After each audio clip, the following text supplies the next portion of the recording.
Story 1. When I was growing up, my family was very poor. My dad worked 12 hours a day, 6 days a week, and would come home just as we were getting ready for school. He was obviously exhausted from working nonstop, but he insisted on walking with us to the bus stop 5 blocks away to see us off to school. He did this every day until we graduated from high school. It wasn't until I entered the workforce that I realized just how exhausted my father must have been. Although it was only a short time, my father made sure that we got to see him for at least that little bit every day. Story 2. Some youngsters, from toddlers to kindergarten age, may have the tendency to pick small flowers from patches of little flowering plants that grow amidst the grass and give them to their mothers. My youngest son was no different. He would pick a few on his way into the house after the school bus dropped him off and occasionally when playing outside with friends. I always made a big deal by immediately placing the flowers in a small cup of water and setting the cup on a windowsill or as the centerpiece of our dining table. For most mothers, this young child's act of love usually ends as they begin to age. My son continued to pick me these little flowers every now and then. As he aged to around 10 or 11, and began to learn how to use a mower and cut the grass, I would hear the mower shut down, and he would knock on my office window holding up little flowers he had picked from the grass. I would open my window, and he would present them to me. I still made a big deal about grabbing a little cup of water, placing the flowers in it, and setting the cup in an area of the house where it could be seen prominently. Then, he entered high school, and cutting the grass became his responsibility. We live in a four-season state, and while the flower picking and giving waned a bit, he would still pick me little flowers from the yard a few times each season, knock on my office window, present them to me, and although I didn't make as big a deal, when he completed the chore and came into the house, there were the little flowers in a small glass. He just recently turned 21. He also recently cut the grass for the first time this season. I have a small glass on the windowsill with the little flowers he picked from the yard. Be still my heart. Story 3. My dad passed away when I was 15. A family we knew bought us an entire month's worth of groceries. We honestly didn't need the help financially, and they didn't have a lot themselves, but they didn't want us to worry about grocery shopping while we mourned. This always stuck with me. Also, when my dad died, a new neighbor up the street, whom we didn't know, walked his lawnmower down and cut our grass for us a couple of times. He didn't seek any recognition and was a man of few words. He simply said, "I heard you might need some help." This smaller act had an equal impact on me because he had no reason to do it. Story 4. My best friend's dad said, "I love you all," clearly including me, before leaving for the day. I was 12 and no one had ever said that to me before. Felt really nice. The memory will stay with me forever. To be clear, my parents weren't terrible people, but they weren't very affectionate at all. Story 5.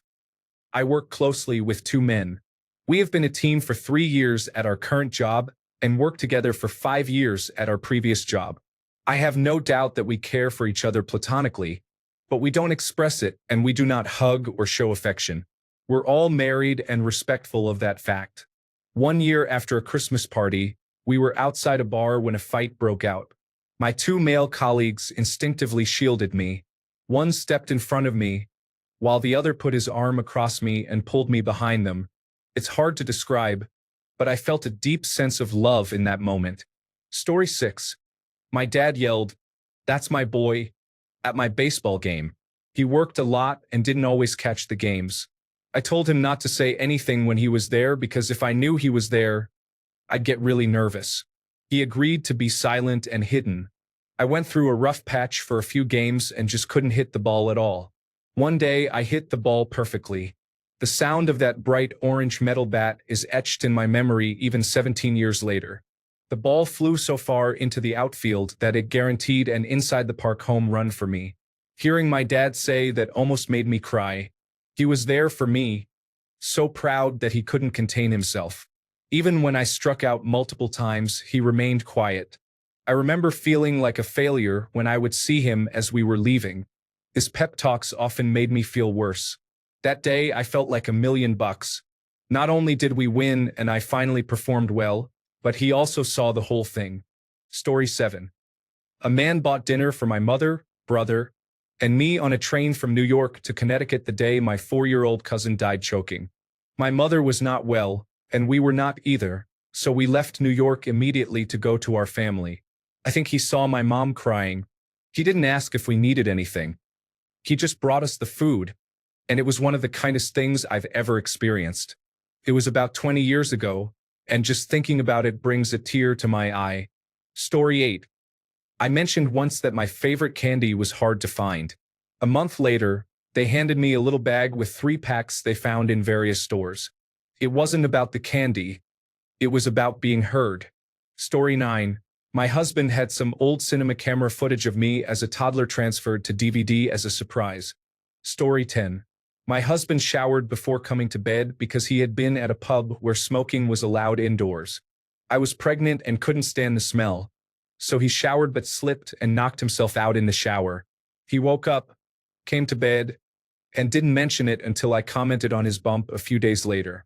Love is doing things for people even if they don't notice. Story 11.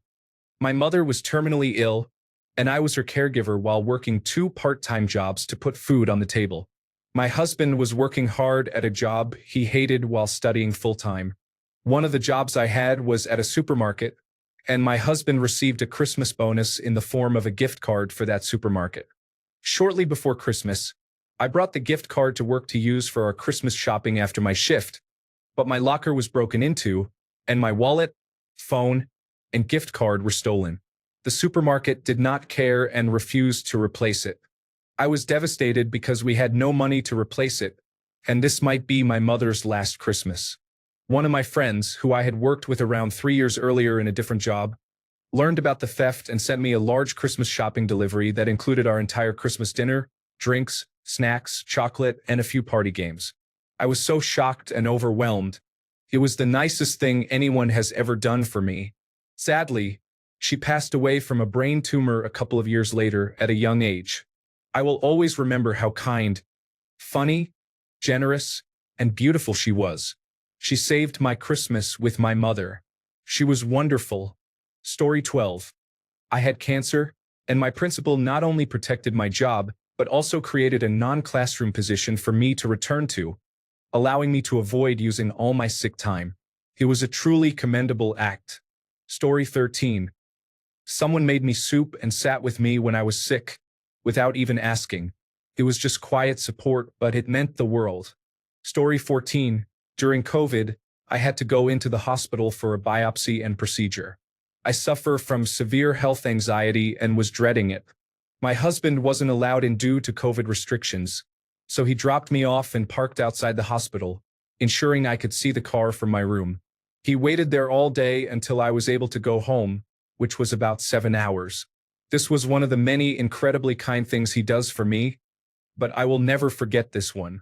Story 15.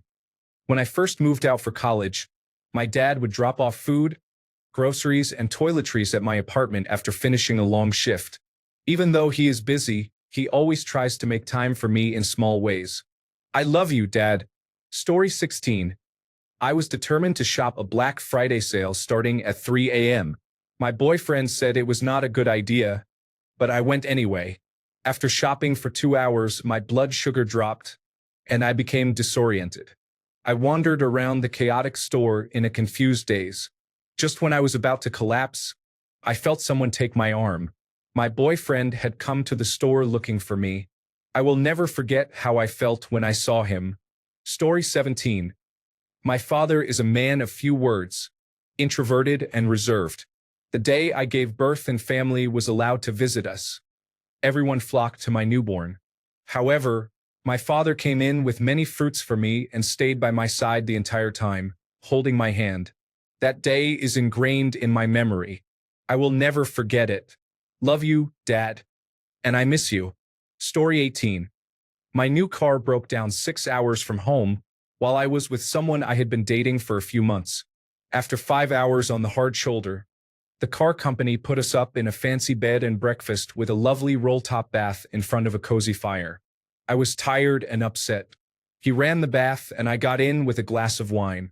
He suddenly came over to me and washed my hair. Let me tell you, it still makes me cry. Story 19. When my dad was in the hospital, dying, my dog came up to me and gave me a heart-shaped chew toy that said, "You make my tail wag." It was almost like she knew. Story 20. I never grew up with much attention or affection from my parents. My sister had numerous health issues while growing up, and I often found myself alone, learning to be self-sufficient at home. During college, a girl I dated surprised me by making lunch at her apartment without telling me beforehand. I remember my heart melting in that moment, realizing someone would do something like that simply because they liked me. I was so surprised, thinking, she did that for me? In retrospect, it may seem trivial to be affected by such a gesture, but even after 14 years, I still look back on that lunch fondly. Story 21. I had a 10-hour surgery and spent a week in the hospital. My husband slept on the hard window bench and took care of my surgical drains, documenting everything. Later, when I developed lymphedema, he attended physical therapy with me to learn the lymphatic massage procedure. I have metastatic cancer, and he has only missed about 5 appointments in the last 8 years. I don't really need someone to be there for most of them, but he ensures that I'm not alone since I don't have anyone else I'm close enough to ask for help. Our neighbor also mowed our lawn with his riding mower while he tended to his own all summer during the first year I was sick. When I offered to pay him, he declined, saying we had enough to worry about. We've moved since, and I miss our old neighborhood a lot. Story 22.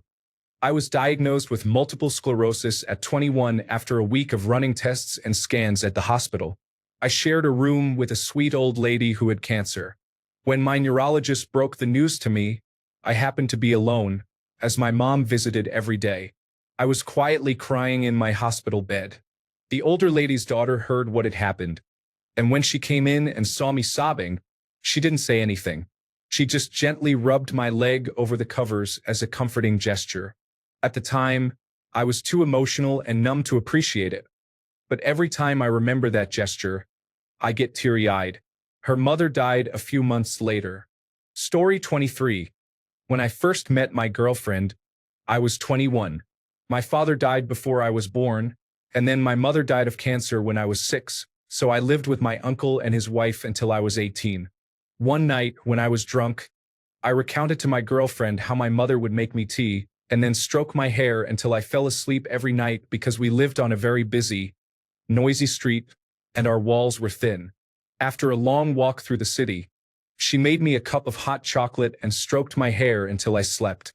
It was as if I had forgotten my innocence since my mother died, and suddenly I remembered what it was like to be a child. I slept better than I had in 15 years, and to this day, my girlfriend occasionally does the same for me. Story 24. I don't know if this counts as small, but I was in the hospital for viral meningitis. I was in isolation for 2 months. The only physical contact I had with anyone was when they changed my intravenous line. My husband drove about 25 miles in heavy traffic to come and see me. It meant so much because he absolutely dislikes going anywhere after work. Story 25. Our grandpa gave the toast to the bride at my sister's weddings but passed away before I got married. My sister extracted audio from her wedding video to create a tape of our grandpa giving the toast to the bride.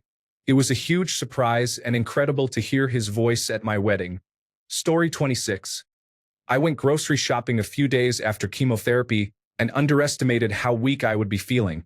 I had trouble opening the hatchback with a cart full of groceries. A man coming out of the store saw me standing in my chemotherapy cap, ready to collapse. He quietly loaded my car, closed the hatch, and walked away without saying a word.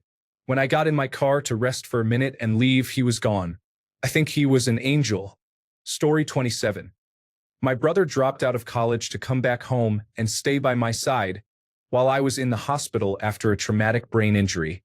Story 28. Last Friday, I was having a bad day at work, feeling close to a full-blown meltdown.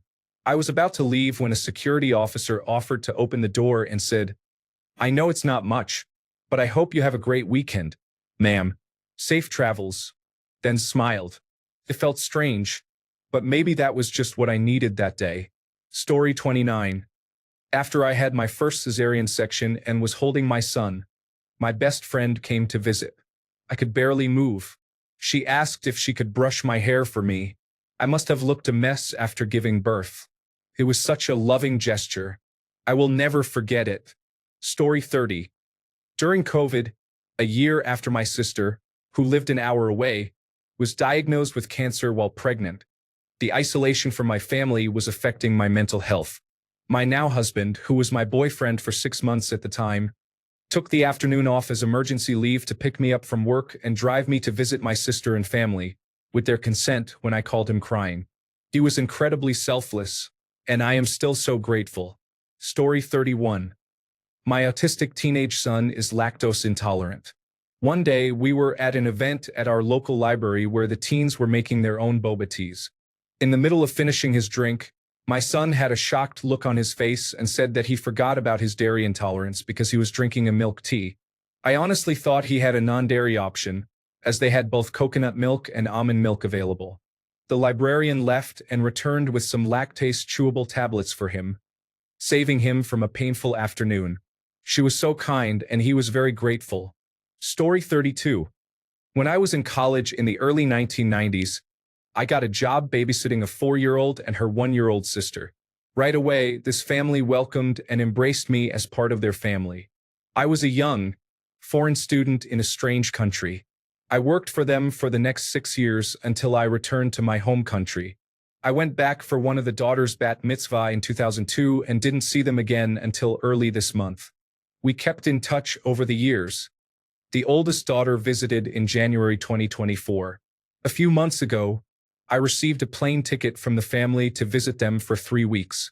I just returned home from the United States, and it was the best time I have had in a long time. This is how much this family loves and appreciates our relationship. I am forever grateful to have them in my life. Story 33. I remember when I was very small, sitting on my grandpa's lap before he passed away. We were talking, and he said, "Oh, you have glitter on your face." I tried to wipe it away and asked where it was. I remember him telling me that I didn't have to wipe it away and that it wasn't a bad thing. I have always found beauty in that. Story 34. Sharing music together. My significant other and I used to do it all the time because we are those people who enjoy listening to all music genres, so anything goes. Story 35. I went through several years of mental health challenges. I have always had major depression, but trying to find new medications led to a significant breakdown that hospitalized me and took about 2 years to recover from. My husband supported me the entire time. He just wanted me to feel better. That was it. I witnessed the quote, "Love me until I'm me again" in person, and I can never thank him enough. Story 36. I left the army at age 21 with my infant in tow. We were on a bus from New Jersey to Atlanta when my wallet was stolen. Every penny I had to my name was in it, and she was on her last diaper. I had planned to buy some at our next stop. I had no food, nothing. This was in 1993, long before cell phones. At the next bus stop, I made my way to the administration office to report the theft, sobbing as I recounted my story. Then, I went to a payphone to call my parents collect to see if they could send me money via Western Union. I had no idea what I would do. I didn't even have identification to pick the money up, but I was hoping my explanation and my ticket would be enough. After hanging up, I felt a tap on my shoulder. A homeless man approached me and gently pressed $15 into my hand. He had overheard my conversation in the office and followed me to the phone, waiting for me to finish. He wouldn't take no for an answer. I cried some more, thanked him repeatedly, turned to put the money in my pocket and gather my things, and when I looked back, he was gone. It was enough to buy a pack of diapers and some food and drinks to get me home. Since then, if I have cash and I see someone homeless, they receive my cash. I don't care how they use it. I will pay that kindness forward for the rest of my life. Story 37. In 2022, I broke my right foot and could not go anywhere. It was a hassle to grab a cup of coffee, but my girlfriend at the time took care of everything. I am the type of person who wants to do everything myself, even with a broken foot. What she did for me back then is something I will never forget. When she wasn't home, I had to crawl on my knees and move the cup on the floor back to my computer. I wasn't outside for 2 months. We lived on the 3rd floor with no elevator. and going down the stairs with crutches was not an option. When I healed enough to use one crutch and get myself down, she took us to the sea one sunny day in late April. I had never experienced such happiness to smell everything blooming and the fragrance of the sea. I almost had tears in my eyes. Story 38. My dad was in the hospital going through the final stage of chronic obstructive pulmonary disease. I had just finished visiting him and was waiting for the elevator doors to open so I could have a moment alone to cry. I wasn't expecting an elderly couple to be in the elevator. I couldn't hold my tears back any longer and expressed how upset I was after visiting my dad. The woman embraced me in the biggest hug, saying, "Oh, sweetie, I'm so sorry." She didn't even ask to hug me or think twice about embracing me. That's exactly what I needed in that moment. I don't even remember what she looks like, but I will never forget the act of love she showed me. Story 39. My dad held my hair back, wiped my forehead and neck with a cool, damp cloth, and rubbed my back when I was feeling sick to my stomach. Story 40. Mine actually came from a stranger. I was having a very bad day, definitely the worst day of the year, possibly the worst day in several years, and I got on a bus to face my consequences. I somehow ended up chatting with a woman, and I don't remember a single thing from that conversation. It couldn't have lasted more than 5 minutes, but I just remember that at the end she said, "May God be with you." I cried when I got off the bus. I'm not religious anymore, and I wasn't even that religious back then, but something about the way she said it and the kindness behind the words really stuck with me. Gosh, that happened probably around a decade ago, and I still think of her every once in a while. Story 41. My first steady girlfriend made a box full of little handwritten notes about the things she liked about me. I fumbled that relationship, but I have never forgotten how touching and personal that was. Story 42. Someone knew that I get anxious when I have to wear a mask, neck guard, and helmet while go-karting, so he told the trainer he would do it for me. He took one step at a time, asked me to breathe, and said he would put the helmet on when we reached the track. He helped me calm down. Story 43. My boyfriend walked out into the pouring rain at the grocery store to unload the groceries, and then pulled the car up as close to the store as he could to pick me up, so I wouldn't have to get soaked. Story 44. I have so many memories. I was assigned to a class to teach business, and while I could handle it, I struggled with the accounting unit because I am not good with numbers. A student noticed how flustered I was and asked, "Ms., may I help you?" I said absolutely.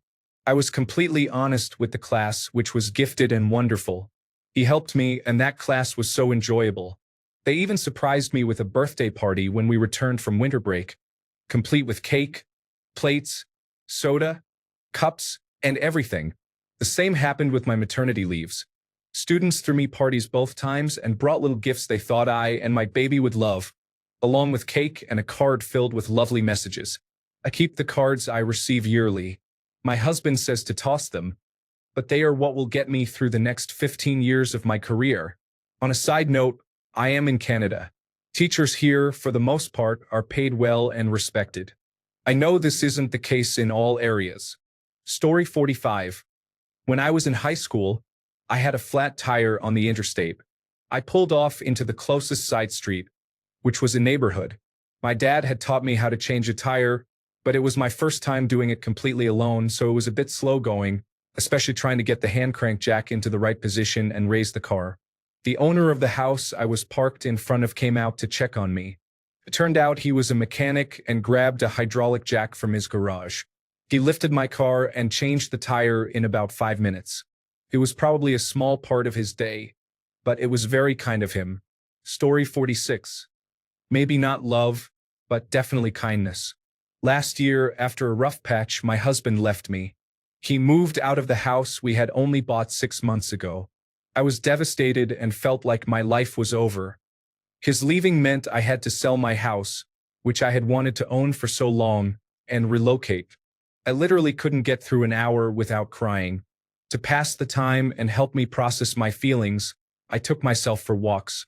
One day, while I was crying and walking, a lady approached me and asked if I was okay.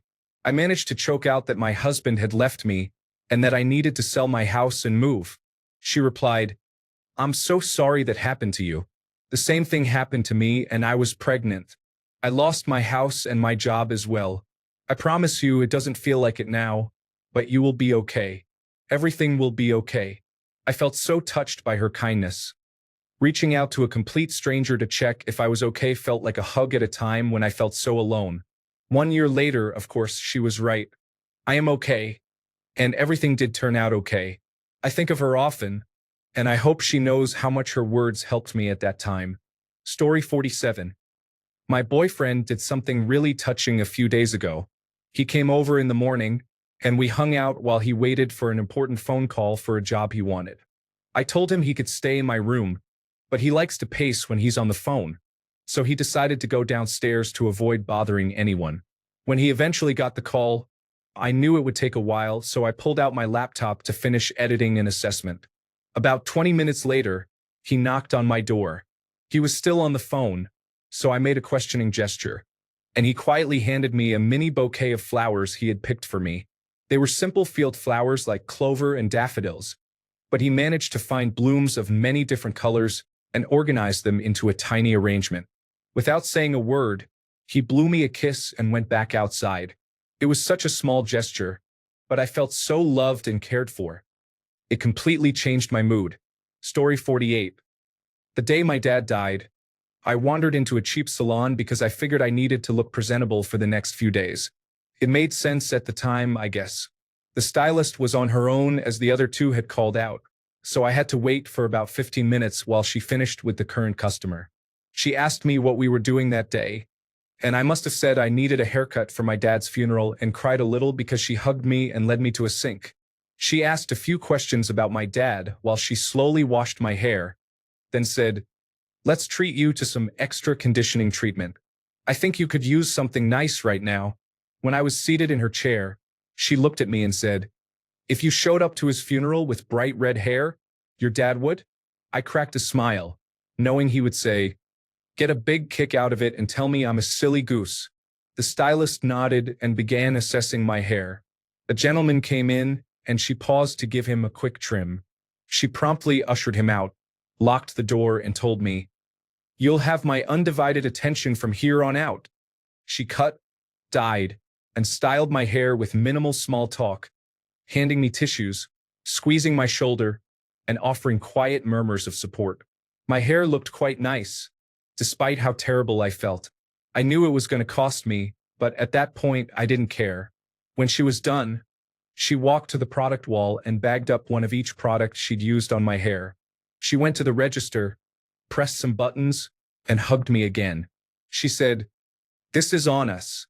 I wouldn't dream of charging you today." Her caring and compassion meant everything to me that day. I will never forget you, Wendy. Story 49. My grandmother raised me as a child. She passed away in a tragic manner, which impacted me greatly. It always pains me to know that I inadvertently caused her suffering. Story 50. Lying in bed with my new girlfriend after years of feeling touch-starved and unloved. Her cuddling against my chest and falling asleep meant a lot to me at the time. We aren't together anymore, but we're still friends and both care about each other. Story 51.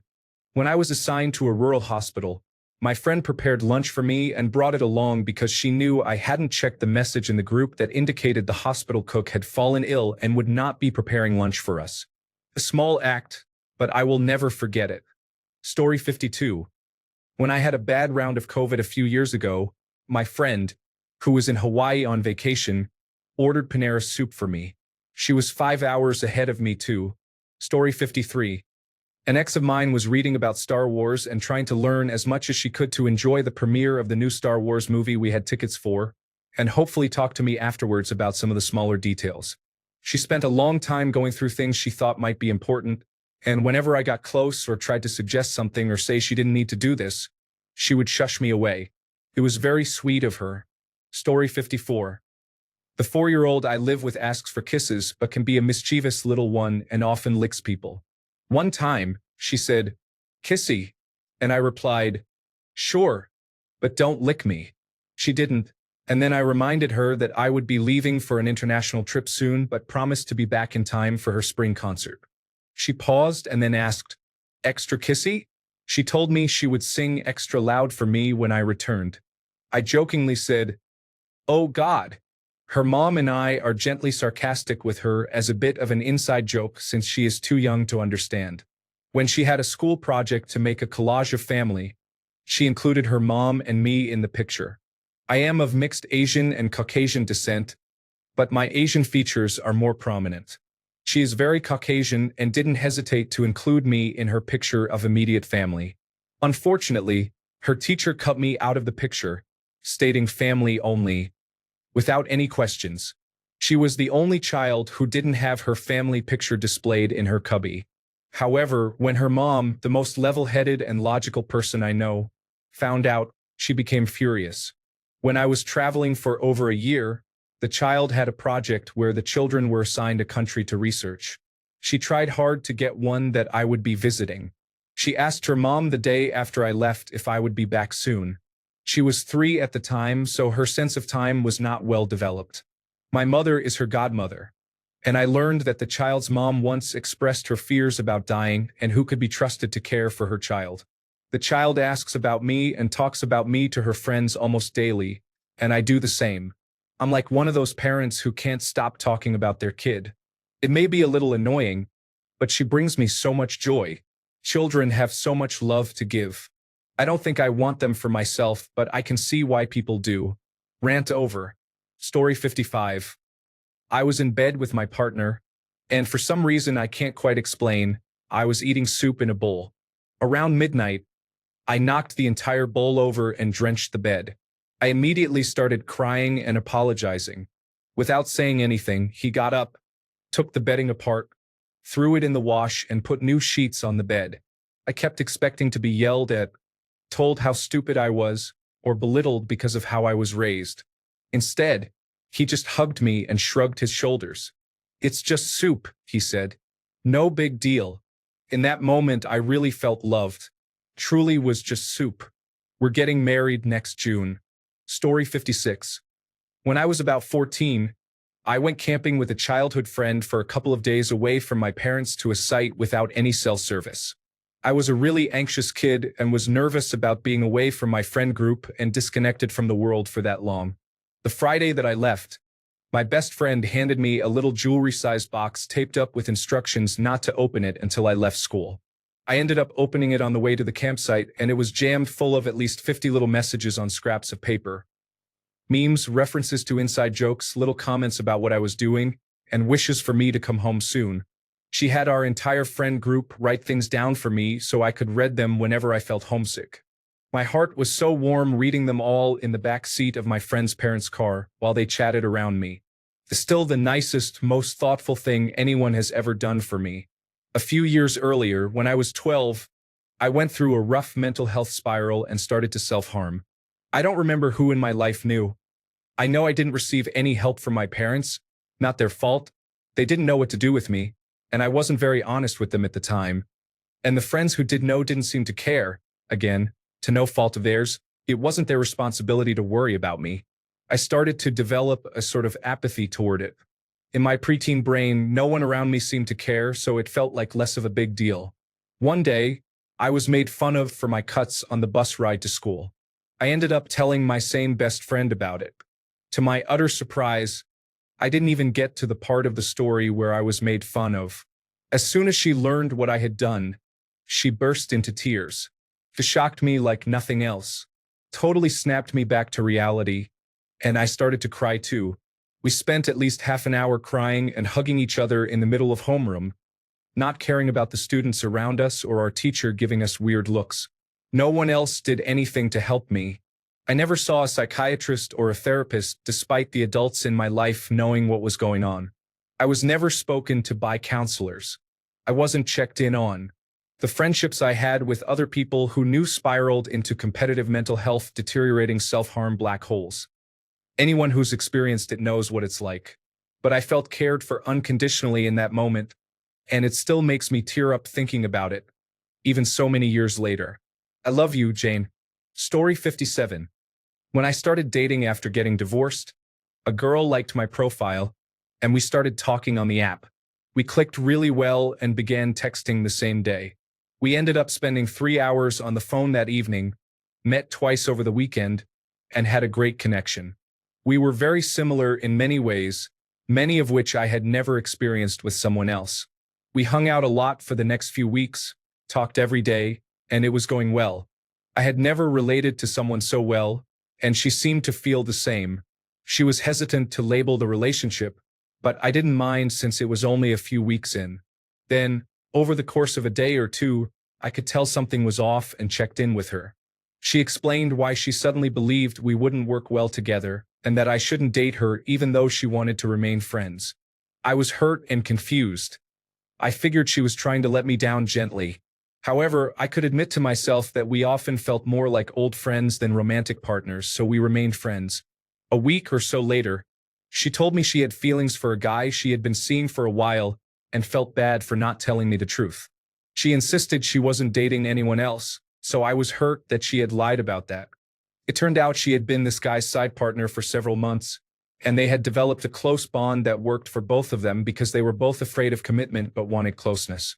Obviously, I was hurt, but I truly appreciated and respected her for telling me the truth. I'm definitely on the spectrum, am somewhat direct, and I struggle with understanding social dynamics, which she knew. Being let down gently has always hurt worse than being told the truth because I genuinely want to improve if there's something I can change about myself. If she had left things at "we just aren't a good fit and here's why," that would have hurt much more than knowing the real reason. She admitted she was wrong in how she handled things and acknowledged her fear of something serious with me led her to self-sabotage. Overall, she spoke positively about how well I treated her and how good of a person I was. Knowing I would have ruminated over what I must have done wrong had she not been honest. I don't know how much of her honesty was to soothe her own conscience and how much was truly to avoid hurting me, but I respected her actions either way. It can be difficult to be honest, and it's especially hard to be honest after lying. Maybe that's not a typical act of love, but I view truly loving someone as trying to be honest with them, even when it's challenging or painful. This experience will always stand out to me. Story 58. I was at work, and it was a tough day. I felt sad and thoughtful for many reasons. A man I know approached me and said, "Thank you for what you do and how you do it. You are an angel." I don't consider myself an angel, but even at work, I try to do my best. His warm words made my day and lifted my spirits. Story 59. I woke up to my girlfriend standing at the bedroom doorway watching me sleep. People say I love you all the time, but it's moments like this that truly prove it. 20 years later, I still remember it as if it were yesterday. Story 60. A friend let me stay at his place for 3 months when life was difficult. Another friend lent me money when I needed it the most. My wife went out of her way to ensure my 30th birthday was memorable. Story 61. I've entered the funkle phase in my life, and my friends' children absolutely adore me. I live quite far from them now and only see them a couple of times a year. His middle son, who is 10 years old, gave me one of his Pokemon cards, Arcanine, as a going-away present during my last visit. I have it displayed on the shelf in my living room. Story 62. 2 stories for me. When I was pregnant, I told my husband that I was still hungry after my packed lunches, so he started making me an extra sandwich. One was labeled with my name and one with "bump." When we were planning our wedding, my husband said, "This might come out wrong, but I don't really care about the actual wedding. I just want to be married to you." Story 63. I couldn't get a free coffee that we had vouchers for when I worked at a school, but I don't drink coffee. While passing, I mentioned to another assistant that hot chocolate is nice since it was cold outside. That was the end of it. She went, got a voucher, and brought me a hot chocolate in the classroom. I didn't make it a big deal since I had kids to take care of, but I thought it was really thoughtful of her. Story 64. My boyfriend told me he had never felt so seen, understood, and loved as when I made sure he could sit with his back to the wall in a busy restaurant. It was a small comment he made at the start of our dating that showed me I needed to ensure he would sit like that whenever possible. For me, this was a small act of kindness, but for him, it was an astonishing thing to experience. It makes me sad, to be honest, that he expects so little and is so surprised and happy when someone actually listens. Story 65. I left the United States when I was 17. My sister saw me off at the airport and gave me a big bag of her delicious chocolate chip cookies. I ate them all the way across the Pacific, which took over 20 hours at that time. I still remember the taste and texture. Story 66. My coworkers bring me a drink or buy my lunch. You know your coworkers appreciate you when they barely have any money for themselves, but choose to spend some on you as well. Story 67. I was working one day when my daughter and her best friend arrived with a bouquet of flowers and a box of Ritz crackers, my favorite snack, just because. I love both of them. Story 68. Once, as a child, I accidentally hit my head on a shelf while playing on the bed and fell onto it, my hands on my head, crying.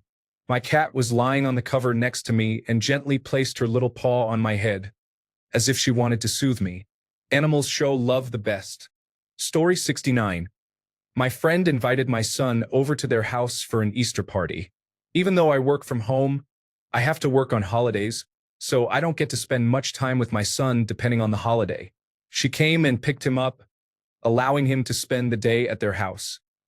He is best friends with her kids, and I would not have this friendship if it weren't for our children since we met through them. I didn't tell her, but this was my son's first Easter that he spent with people other than me and his dad.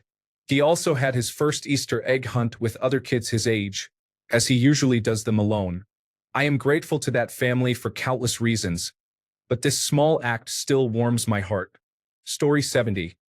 My birthday has never been a big deal, usually forgotten and not recognized.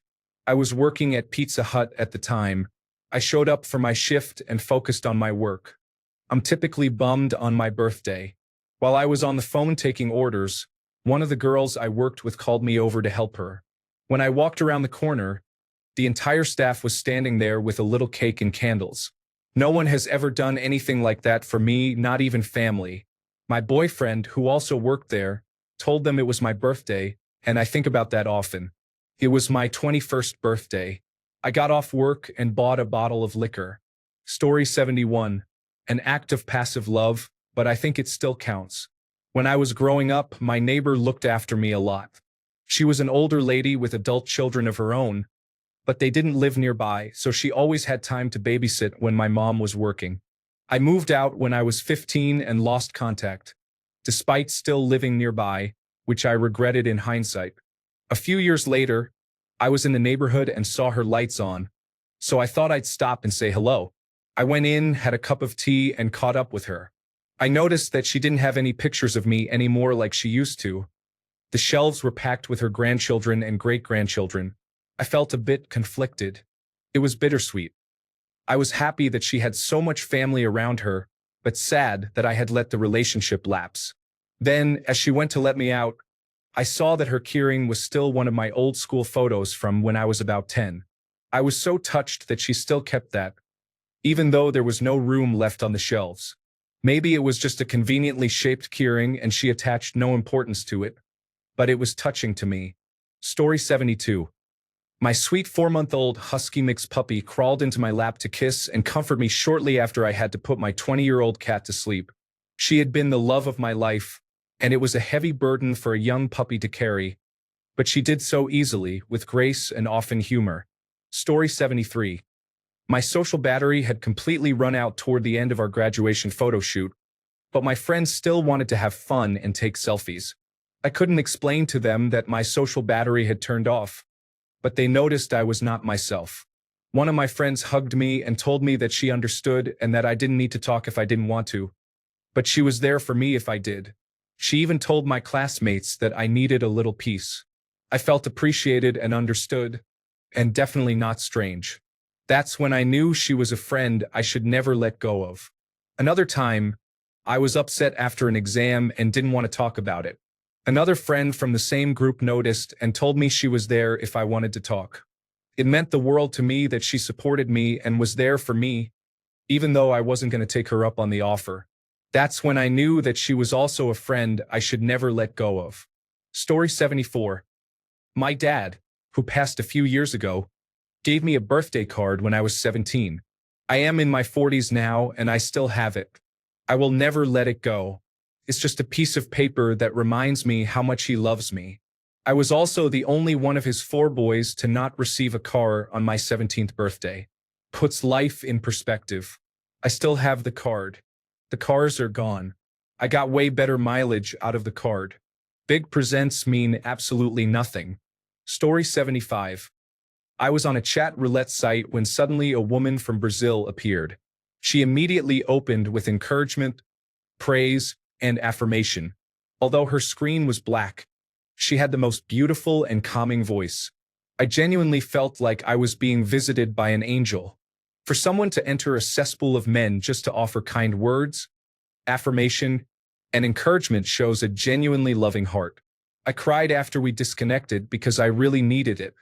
As sad as it may sound, I almost felt like I fell in love with this woman. I had never felt such a strong aura of love from someone before, especially in such an unlikely place. She truly lifted my spirits and brightened my outlook. Bless that woman. Story 76.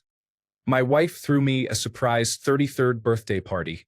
She kept it a secret and even waited a week and a half after my birthday to celebrate it. She invited nearly all my friends, and those who couldn't attend called in. I was completely surprised and had no idea. I had never felt so loved, appreciated, and thought about. It was truly one of the best and most loving nights of my life. Less than 3 months later, she left me. One of the reasons she gave to validate her decision was that I should have figured out about my surprise birthday party. It was a heartbreaking realization that she didn't do all that for me.